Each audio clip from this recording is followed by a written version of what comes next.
Swing low, sweet chariot, coming forth to carry me home. Swing low, sweet chariot, coming forth to carry me home. Swing low, sweet chariot, coming forth to carry me home. Swing low, sweet chariot, coming forth to carry me home. Anna Julia Cooper is an African-American woman who was an activist, teacher, author, and wife.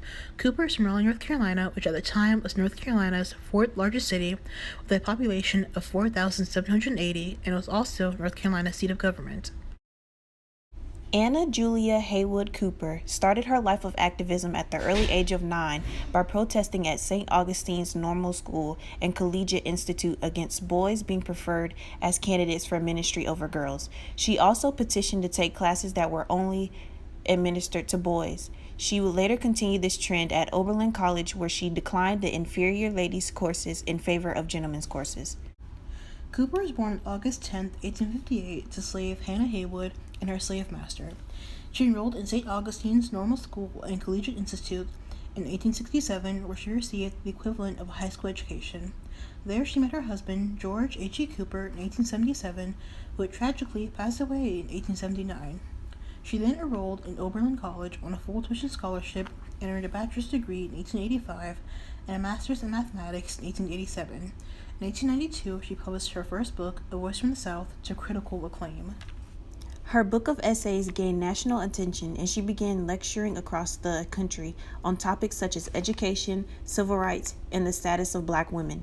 It also asserted that educated African American women were necessary for uplifting the entire black race, and one essay, Woman versus the Indian, warned white women that they must advocate for the dignity and equality of all marginalized people, because in that movement is where true feminism lies. She was one of the few African American women to speak at the World Congress of Representative Women at 1893 World's Fair, where she brought up issues of racial inequality.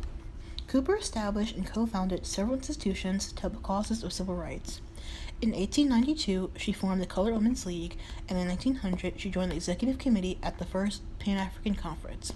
Since the YMCA, Young Men's Christian Association, and the YWCA, Young Women's Christian Association, didn't accept colored people, she created the colored branches to provide support for black migrant workers who moved from the South into D.C. In 1902, she began teaching at M Street High School, formerly Washington Colored High, as a math and science teacher until she was promoted to principal.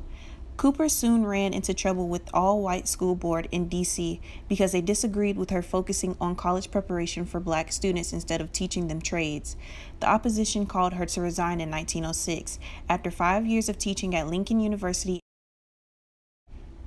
a new superintendent asked Cooper to return to M Street School in Washington, where she would work on and off until 1930. In 1911, she started studying for a doctorate degree at Columbia University in New York City. However, in 1915, her brother died, and she had to suspend her studies to raise his 5 grandchildren.